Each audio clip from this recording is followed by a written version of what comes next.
मैं हूं दिबांजलि मोइत्रा। लोकसभा चुनाव के पहले चरण का चुनाव अच्छी तरह संपन्न हो गया और अब तैयारियां चल रही हैं 18 अप्रैल को होने वाले दूसरे चरण के चुनाव की। लेकिन उससे पहले ये जानते हैं कि अपने मताधिकार के प्रयोग को लेकर जनता का पहले चरण के चुनाव के दौरान रुख कैसा रहा।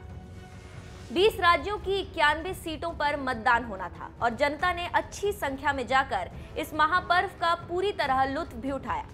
कुल मिलाकर 65.77% मतदान पहले चरण के दौरान रिकॉर्ड किया गया और अब अगले चरण के चुनाव के दौरान इस फीसदी में बढ़ोतरी के ही आसार हैं।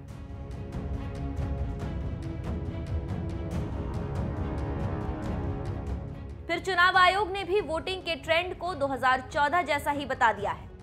चुनाव आयोग के मुताबिक लोकसभा चुनाव के पहले फेज का ट्रेंड 2014 चुनाव जैसा ही रहा। देश के कई हिस्सों में तो बम्पर वोटिंग हुई, लेकिन कई हिस्सों में पिछले चुनाव के मुकाबले थोड़ी सी गिरावट भी दर्ज की गई। हालांकि इसकी एक वजह जनता का वोटिंग टाइम से अवगत नहीं होना भी था। इस बार वोटिंग शाम को 6 बजे तक थी, जबकि लोगों को 5 बजे तक ही वोटिंग होने की जानकारी थी, जिसके बाद अगले फेज में चुनाव आयोग को वोटिंग का आंकड़ा बढ़ने की उम्मीद है।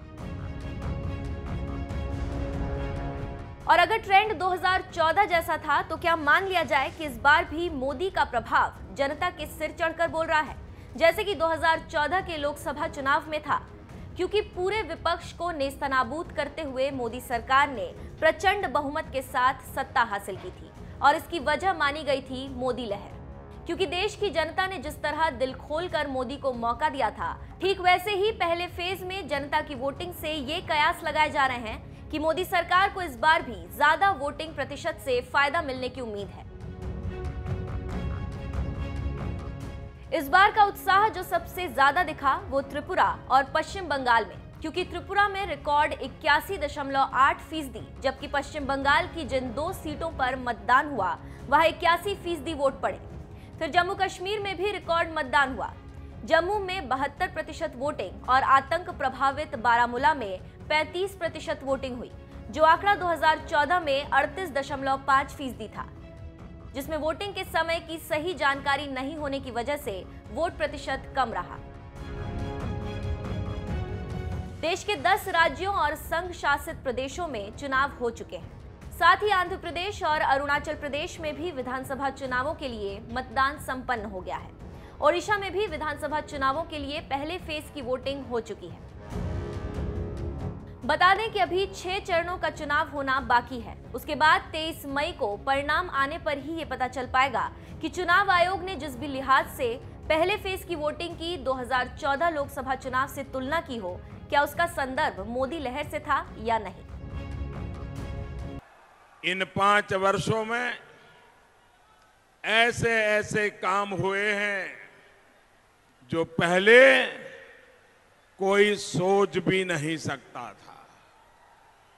साथियों, 70 साल तक आपने लाल बत्ती की रौब को बढ़ते देखा, लेकिन गरीब के घर बत्ती जले इसकी चिंता पहले किसी ने नहीं की। आज एनडीए की सरकार पूरे देश में कर रही है और बिहार में गरीब के घर में भी बत्ती पहुंच गई है। आपके इस चौकीदार ने लाल बत्ती हटाई और गरीबों के घर सफेद बत्ती जलाई है। बड़े बड़े फार्म हाउस वाले, महल जैसे बंगले बनाने वाले, नामी बेनामी संपत्ति खड़ा करने वाले बहुत नेताओं को आपने देखा है। उनसे अलग आपके इस चौकीदार ने आपके चूल्हे चौके का ध्यान रखा है। साथियों, गरीब को पक्का मकान, गरीब के घर पर रसोई गैस देने का काम भी पहले नामुमकिन लगता था, इसे मुमकिन बनाने का काम भी इसी प्रधान सेवक ने किया है। नेताओं को अपने आंगन तक चकाचक सड़कें पहुंचता आपने देखा है। बिहार के गांव तक सड़कें पहुंचाने का बीड़ा इस चौकीदार ने उठाया है। साथियों, बड़े अस्पताल सिर्फ और सिर्फ अमीर की पहुंच में होते थे, ये भी तो हमने बहुत देखा है। लेकिन गरीब भी आयुष्मान हो सकता है, उसको भी 5 लाख रुपए तक का मुफ्त इलाज मिल सकता है। इसे मुमकिन होते हुए भी आपने देखा है।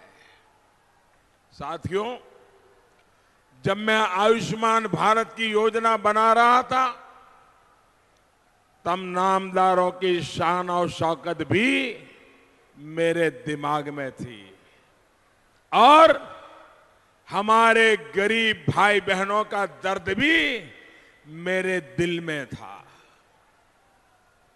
मुझे अपनी भावनाएं इसी बिहार का संतान दिनकर जी की इन पंक्तियों में मिली। दिनकर जी ने लिखा था, रेशमी कलम से भाग्य लेख लिखने वालों, रेशमी कलम से भाग्य लेख लिखने वालों, तुम भी अभाव से कभी ग्रस्त हो, रोए हो? उन्होंने सवाल पूछा है, तुम भी अभाव से कभी ग्रस्त हो, रोए हो? बीमार किसी बच्चे की दवा जुटाने में, बीमार किसी बच्चे की दवा जुटाने में तुम भी क्या घर पर पेट बांध करके सोए हो? तुम भी क्या घर पर पेट बांधकर सोए हो? साथियों, ये दर्द में से आयुष्मान भारत योजना का जन्म हुआ है।